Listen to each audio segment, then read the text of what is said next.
Selamat sore, selamat pagi waktu Indonesia. Kembali kita masuk dalam Misbah Keluarga bersama kami. Nah, malam hari ini saudara, kita akan melanjutkan Bible study kita atau renungan kita dari 2 Timotius pasal yang kedua. Dan khusus untuk malam hari ini kita akan membahas ayat yang ke-6. Kalau saudara punya Alkitab, mari kita baca 2 Timotius pasal yang kedua ayat yang ke-6.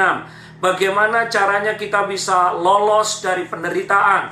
Bagaimana caranya kita bisa ditolong Tuhan saat kita di dalam krisis, di dalam pergumulan hidup? Dari 2 Timotius pasal 2 ayat yang ke-6 ini kita bisa belajar ada 3 hal yang harus kita lakukan, yang boleh kita aplikasikan dalam hidup kita. Mari kita baca 2 Timotius pasal yang kedua ayat yang ke-6. Seorang petani yang bekerja keras haruslah yang pertama menikmati hasil usahanya. Nah, Bapak Ibu Saudara, Paulus memberikan nasihat kepada Timotius dan tentunya juga kepada kita supaya kita bisa lolos dari himpitan, tekanan, dan penderitaan ini. Mari kita belajar menjadi seorang petani yang bekerja keras, petani yang baik. Saudara, kenapa petani itu harus bekerja keras? Saya melihat saya sendiri, bapak saya seorang petani. Mereka bekerja keras dengan luar biasa. At least 3 hal yang kita harus mengerti apa yang dikerjakan oleh petani. Yang pertama, mereka harus bekerja keras untuk menabur. Menabur itu tidak gampang, saudara-saudara. Mereka menaruh benih di satu tempat, ya, berjejer dari tempat satu ke tempat yang lain. Prosesnya tidak gampang. Jadi yang pertama, saudara-saudara, kita harus menabur. Karena apa yang kita tabur, itu kita akan tuai. Bukan saudara berkata, Pak, ini zamannya sulit, kita nggak punya duit banyak, pekerjaan di layoff, kerjaan nggak rame, kok disuruh menabur? Kok UUD lagi sih Pak, kok duit lagi? Saudara, kalau kita belajar tentang menabur, ini bukan hanya masalah keuangan. Bagaimana dengan waktu saudara? Apa yang saudara lakukan saat lockdown? Saat Anda ada di rumah, stay order at home.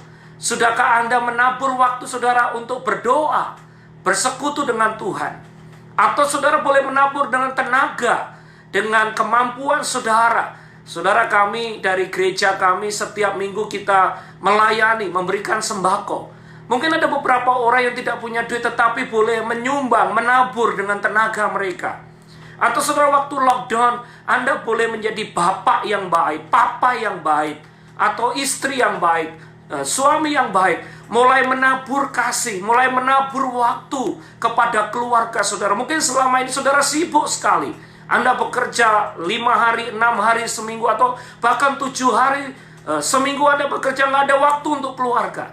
Ini saatnya saudara menabur kasih untuk keluargamu, menabur waktu, menabur tenaga untuk pelayanan. Dan saudara percaya, apa yang kita tabur, kita akan tuai. Nah, di saat krisis seperti ini, justru saudara-saudara, taburan kita ini yang menyenangkan hatinya Tuhan. Kalau Anda kelimpahan, kalau Anda punya duit banyak, kalau Anda punya segalanya, gampang menabur. Tetapi bagaimanapun juga seorang petani, walaupun dia tidak punya duit, walaupun dia mungkin tidak punya persediaan yang banyak, satu hal yang petani harus lakukan, dia harus menabur. Kalau tidak menabur, dia nggak panen. Kalau dia tidak menabur, dia nggak dapat apa-apa. Oleh sebab itu, saudara-saudara, di saat krisis seperti ini, jangan lupa menabur. Menabur waktu saudara, menabur tenaga saudara untuk menolong orang lain, menabur kasih saudara untuk teman-teman atau sahabat atau keluarga. Dan yang terakhir, menabur keuangan saudara jika Anda masih punya keuangan. Tabur, saudara-saudara, tabur. Percaya, hukum tabur tuai. Orang yang menabur pasti akan menuai. Yang kedua, saudara-saudara, kenapa petani harus bekerja keras? Karena saudara-saudara, petani harus menunggu dengan setia. Kalau di Indonesia menanam itu butuh waktu sekitar 4 atau 3-4 bulan untuk bisa menuai. Kalau di Amerika kadang butuh waktu sampai 6 bulan untuk menuai. Ada waktunya menabur, kemudian ditunggu, kemudian dikasih pupuk, kemudian dibersihin dari segala rumput yang menghalangi. Ditunggu, saudara-saudara. Tentunya petani yang baik atau petani yang pintar tidak menanam kemudian besoknya pingin semuanya bisa bertumbuh, atau kalau perlu ditarik supaya cepat bertumbuh. Justru kalau ditarik, saudara-saudara, benih itu, tumbuhan itu bisa mati. Bagiannya petani adalah menabur, bagiannya Tuhan yang menumbuhkan.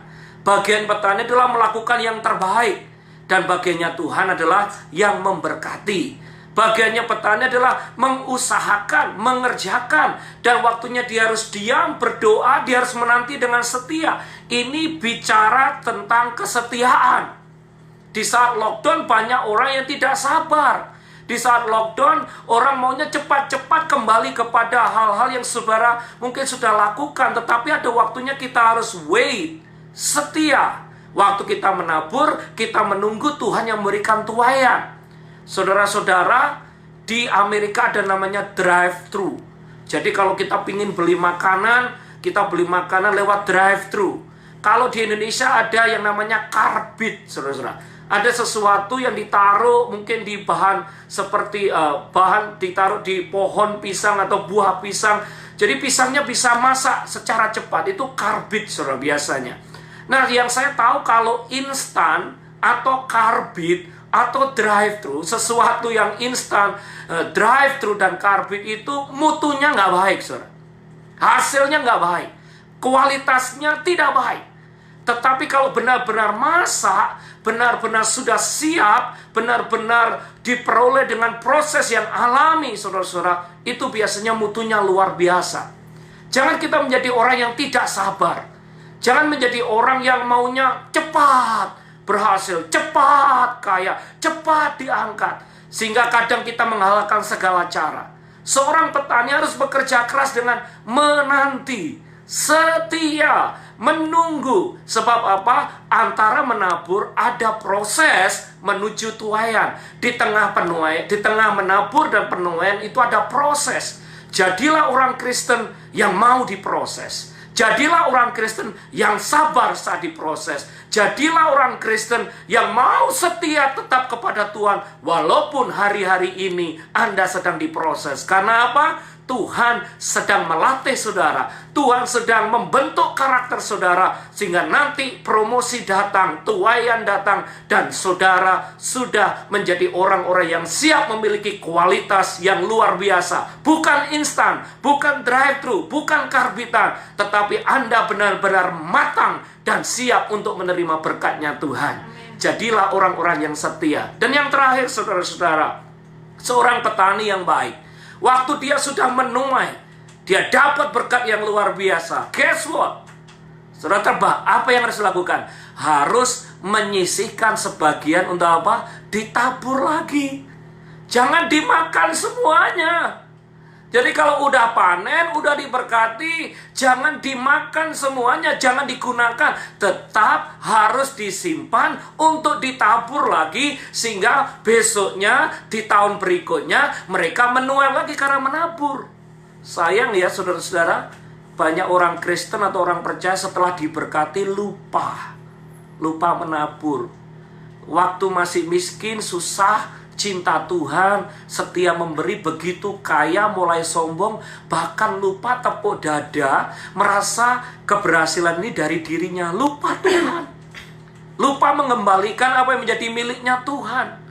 Saudara-saudara, kalau kita mulai sombong dan lupakan Tuhan, jangan salahkan Tuhan. Kalau Anda harus riset dari nol lagi, nanti bangkrut lagi, nanti gagal lagi, mulai dari nol lagi. Karena apa? Waktu diberkati lupa untuk nabur lagi.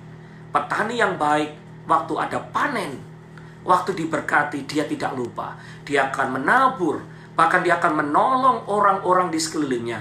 Dia mengembalikan ucapan syukur yang menjadi haknya Tuhan dikembalikan. Karena dia tahu kalau dia berhasil, sukses itu karena anugerah Tuhan. Kita diberkati untuk jadi berkat. Kita diberkati menabur lagi. Semakin menabur, semakin diberkati. Puji Tuhan. Mari belajar menjadi petani yang baik. Mereka mau bekerja keras, yaitu mereka menabur dengan setia. Di tengah krisis, di tengah kesulitan, menabur dengan setia. Menabur waktu kita, menabur doa kita, menabur kasih kita, menabur keuangan kita. Yang kedua, harus setia, sabar menanti waktu Tuhan. Ada lagu berkata, waktu Tuhan pasti yang terbaik. Menanti tidak gampang, tapi percayalah, He make everything beautiful in His time. Dia membuat segala sesuatu indah pada waktunya. Dan yang terakhir, kalau saudara diberkati, jangan lupakan Tuhan. Jangan lupa mengembalikan milik Tuhan. Jangan lupa menabur dan menolong orang lain. Semakin Anda setia, menabur dan memberi untuk Tuhan, percayalah, engkau akan mengalami tuaian yang lebih besar lagi. Dan Tuhan akan mempercayakan perkara-perkara yang dahsyat. Puji Tuhan, haleluya, amin.